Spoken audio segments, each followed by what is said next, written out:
Вести на Канал 8. Добар ден. Кочани останува на првото место на листата од градовите во Источна Македонија според стапката на морталитет. Разликата меѓу новородените и починатите се продлабочува во негативна насока, а поради неповолните процеси населението забрзано старее и бројно се намалува. Кочани го задржува првото место на црната листа на градови во источниот регион според стапката на морталитет.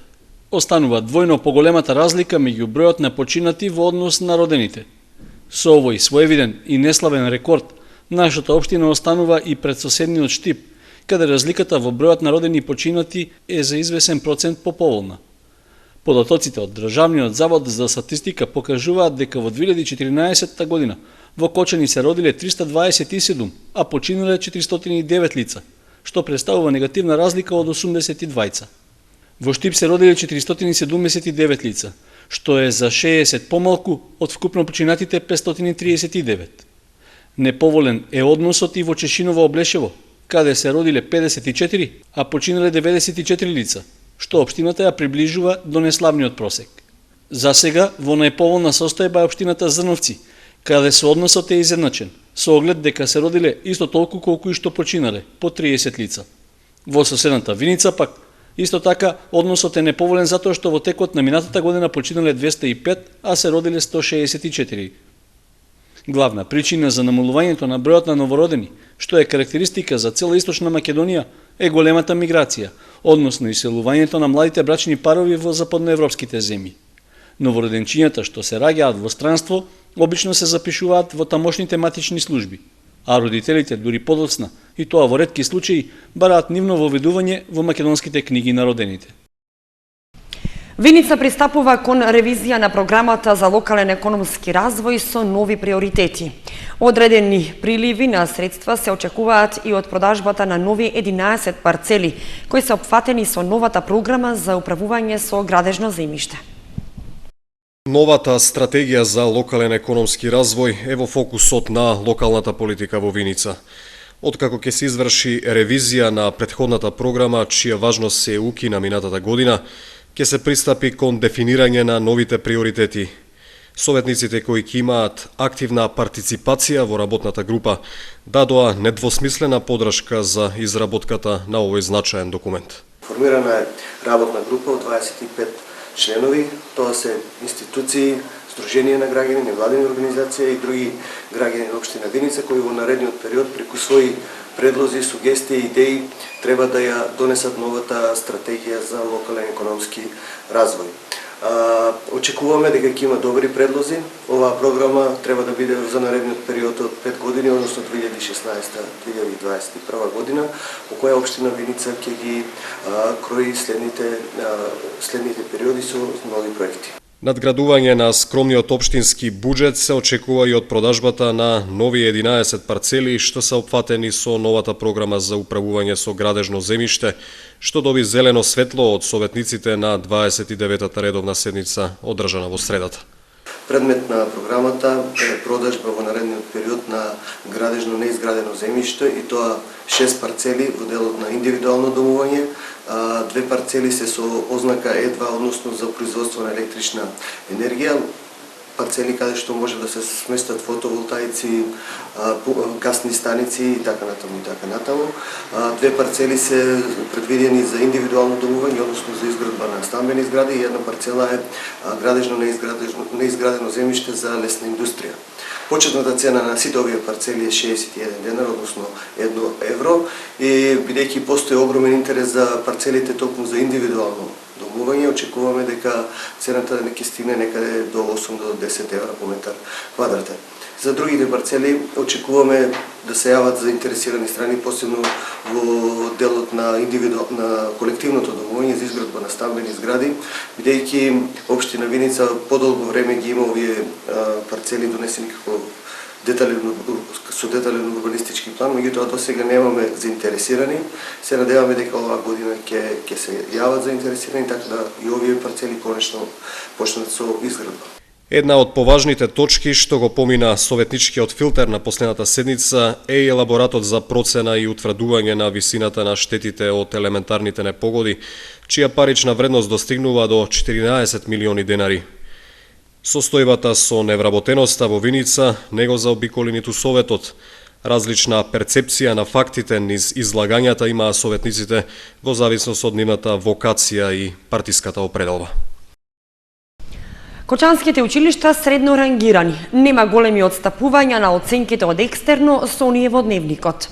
Во извештајот на Државниот испитен центар изоставен е делот со најлошо рангирано училиште, но неофицијално најслаби оценки имаат учениците во Тетово. 3,26 е просечната оценка од екстерното тестирање на учениците од 4-то оделение до 3-та година средно, што е помала во однос на лани кога просечниот успех беше 3,6. Во кочанските училишта нема поголеми отстапувања на оценките од екстерно од оние во дневникот на учениците. Кочанските училишта се наоѓаат во училиштата во државата со средно рангирани. Во извештајот на Државниот испитен центар изоставен е делот со најлошо рангирано училиште, но неофицијално најслаби оценки имаат учениците во Тетово. Учениците и вработените во училиштата се задоволни од постигнатиот успех. Велат дека во најголем дел се совпаѓаат со оценките од наставниците. Нема отстапувања, просекот е добар, тука некаде како лани, некаде 3,4 просекот од сите предмети и тестирани ученици. Инаку имаат право на приговор ако не се задоволни од оценката, но при екстерното тестирање немаше проблеми. Имаме еден ученик кој што оправдано, односно ученичка беше отсутна. Таа ќе биде тестирана во втората сесија август месец, кој ќе се одвие од 26 до 30 август, и тој еден ученик кој што беше на меѓународен натпревар. Учениците кои нема да бидат задоволни од резултатите имаат рок до вторник да поднесат приговор до училиштата комисија, додека дел од училиштата во вторник ќе ги доделуваат свидетелствата. Со оглед на тоа дека оценките добиени од екстерно испитување се впишуваат во свидетелствата, надлежните апелираат учениците да ги добијат овие документи по завршување на рокот за приговори. Кон крајот на август, испитниот центар ќе објави нови податоци за училиштата кои биле најреални во оценувањето и каде имало најмали отстапки на оценките добиени на екстерно и оние во електронскиот дневник. Со стартот на учебната година познати ќе бидат и наставниците кои биле најобјективни при оценувањето и кои во следните 9 месеци ќе добиваат повисока плата за 15%, а исто така ќе се знаат и наставниците кои најмногу подарувале оценки. Иако 2 години поред се најдат на оваа листа, третата ќе го загубат работното место. Висока трева и грмушки, неуредени пешачки патеки и тротоари е само дел од градата слика во периферните населби во Кочани. Уредувањето на јавниот простор е уврска на комуналците кои ретко обрнуваат внимание на овие делови од градот. Недоволна грижа се води за комуналното уредување во населбите што се понастрана од централното градско подрачје во Кочани. Висока трева и грмушки, неуредни пешачки патеки и тротоари е сликата што може да се види на овие простори. Иако се работи за урбани средини, запуштеноста и негрижата ги претворила во мали урбани џунгли, како одлични скривалишта за змии и други животни кои непријатно ги изненадуваат минувачите. Токму затоа и избегнуваат да поминуваат оттаму, иако често ова им е најкраткото растојание до нивниот дом. Една од таквите карактеристични локации е кај ресторанот Опатија, каде наместо уреден јавен простор има бујна вегетација што го прекрила тревникот и околните бетонски патеки. Граѓаните, иако револтирани, не сакаат да коментираат пред камера и одмавнуваат со рака, тврдејќи дека само за време на избори се средува околината овде. Сметаат дека не е проблем еднаш месечно комуналците да ја искосат тревата и да ги соберат расфрланите отпадоци, за просторот да добие поурбан изглед, а предлагаат да се постават и неколку клупи. Некои од нив и со своја иницијатива покажуваат како би требало да се среди просторот, уредувајќи цветно катче на сопствен трошок и труд. Остатокот на локацијата со својот изглед само го наградува целото место. Жителите на Кочани велат дека вакви неуредни јавни простори има на повеќе места во градот, подсетувајќи на скалите во близина на православниот храм Свети Ѓорги и оние што од мостот на реката водат кон спомен домот Асном, но и на улицата кај основното училиште Раде Кратовче, кај споменикот на Слободата и слично. Биолошката разновидност на осоговијата беше презентирана на работилница што ја организираше Македонското еколошко друштво со поддршка на EU-info. Од Кочани. На средбата беа представени карактеристиките и анализите добиени од истражувањата на природните ресурси на регионот, што беа направени во изминатите неколку години. Според разновидноста на биолошкиот свет што е распространет на Осоговските планини, слободно може да се каже дека се работи за различен и по многу карактеристики единствен регион на Балканскиот полуостров. Ако до 2007 година Осогово беше црна точка на мапата на Македонија од аспект на знаењето за биодиверзитетот, денес таа е една од најдобро проучуваните планини, благодарение на истражувањата што во изминатите 8 години ги направи Македонското еколошко друштво. Резултатите од нив се корисни, затоа што се откриени специфичности што ретко каде на друго место ги има. Така, например, во однос на пајаците, таа е една од најдобро проучените планини на Балканот, со најголем број податоци, при што се регистрирани 500 различни видови пајаци. Овие и слични податоци беа презентирани на работилницата во Кочани, што во рамки на така наречената Зелена недела ја финансира EU-info центарот од Скопје, а ја организираше општина Кочани. Овде се прикажани некои слики од растенија, над 1100 вида на растенија од бугарската и македонската страна заедно се идентификувани, од кои 22 се субендемични, што значи дека се наоѓаат не само овде, туку во поширокиот предел Македонија, Албанија, Бугарија и Србија, но две се субендемични, што се ендемични, ексклузивни за Осогово. Тоа се жолтата или фукарекијановата гениста, која единствено се наоѓа на Царев врв, и тоа е единствениот локалитет каде се наоѓа ова растение, и лесновскиот лопен. Тие се единствени за Осогово. Првата фаза од проектот со кој се истражуваше биолошката разновидност на Осогово е завршена. Во моментот, Македонското еколошко друштво е во преговори и се очекува да се одобрат дополнителни финансиски средства за да се продолжи работата со локалното население. Инаку, во подготовка е популарна книга, што од печат ќе се појави како тријазично издание на македонски, бугарски и англиски јазик, а во која ќе се најдат сите податоци од истражувањата на Осоговскиот регион. Се очекува книгата да излезе од печат до крајот на месецот, и таа да биде дополнителна популаризација на природните и другите карактеристики на осоговијата. Привршува вториот оглас за самовработување на кој заинтересираните може да се јават до 29 јуни. Во рамките на вториот оглас, што е актуелен, може да аплицираат сите невработени лица кои што се на евиденцијата на агенцијата барем еден ден пред објавувањето на огласот. Доколку имаат идеја да водат бизнис, невработените лица може да поднесат барање до подрачните единици на Агенцијата за вработување во Кочани и Виница до 29 месецов. Процедурата за апликација е едноставна, не бара големи трошоци, се поднесува барање пошто кандидатите се подложуваат на своевидна мини обука во трајање од еден ден, потоа се пополнува прашалник врз основа на кој се врши рангирањето и бодувањето на лицата кои што ќе се стекнат со можност да користат дел од финансиската помош на државата. Проектот за самовработување се спроведува повеќе години и е меѓу најпопуларните активни мерки за намалување на невработеност. Игротека, студио за аеробик, модно ателие, солена соба, музичко студио, пилана, интернет маркетинг, веб апликации. Ова се само дел од идеите за кои невработените лица ќе добијат неповратни средства од државата за да ги претворат во бизнис. Агенцијата за вработување објави прифатени идеи на кандидатите кои аплицираа на првиот циклус од огласот за самовработување. Меѓу прифатените идеи има голем број градежни бизниси, како и фризерски салони, адвокати, сметководители, автоелектричари. Средства се одобрени и за копаничарство, сендвичара, стоматолошка ординација, транспорт на стоки, изработка на накит, фасадер, плочкар и така натаму. Финалната листа со сите прифатени идеи треба да биде објавена до понеделник, кога и ќе се поделат и потпишат договорите за старт на работата.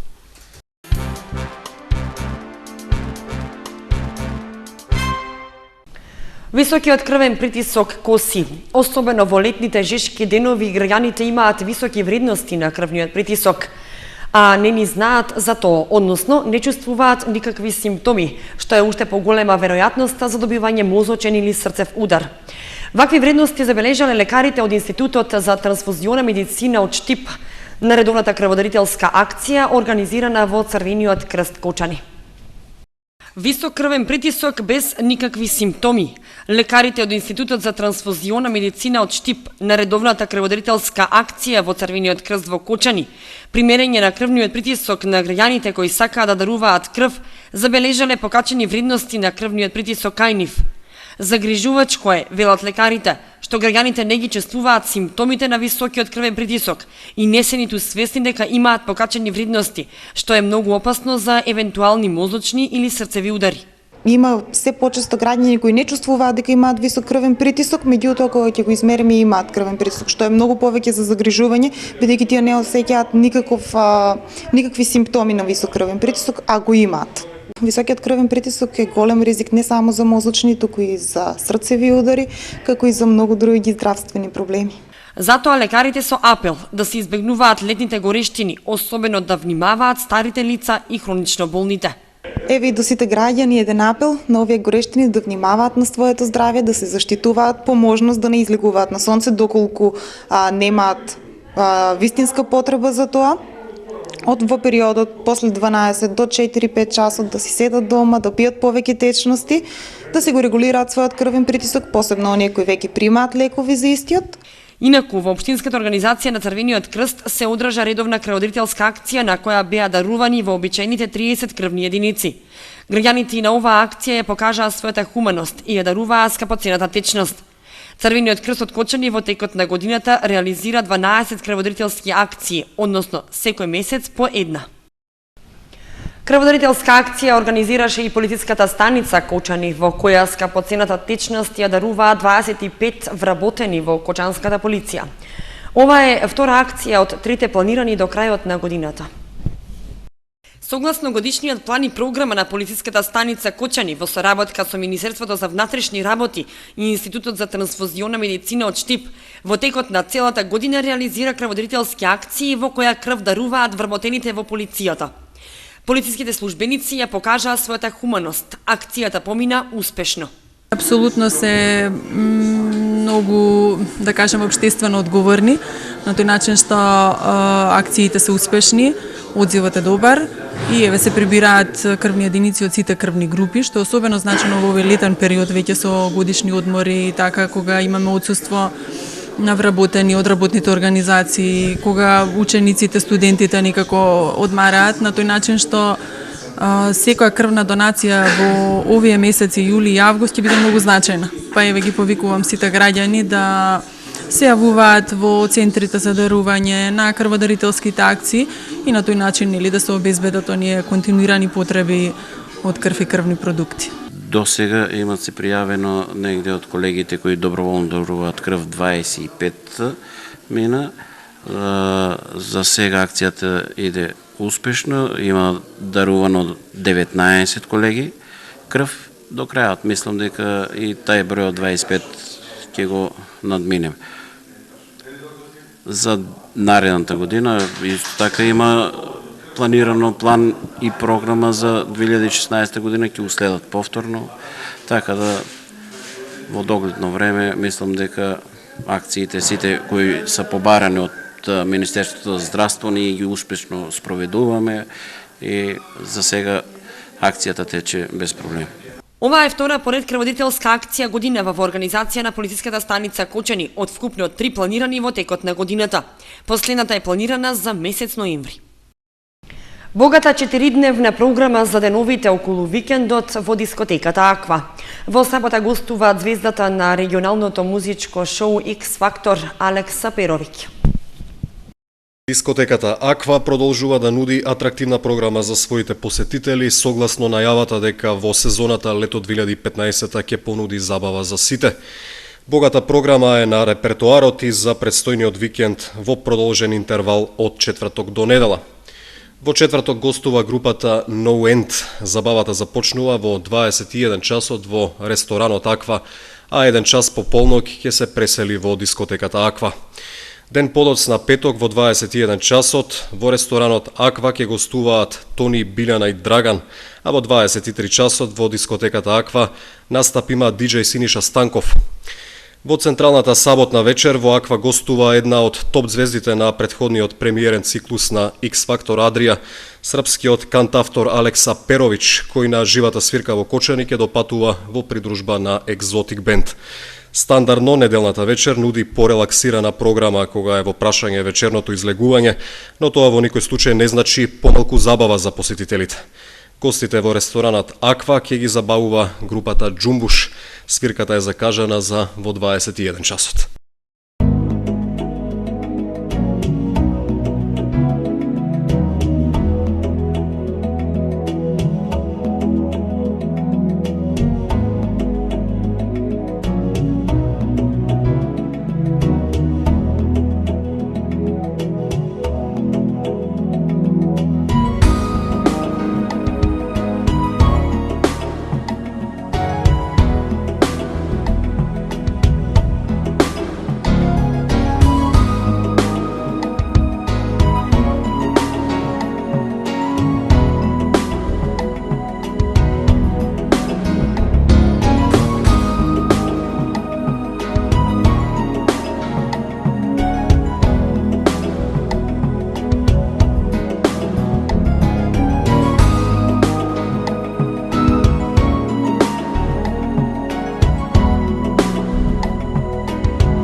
Вестите завршија, останете со програмата на Канал 8. Довидување.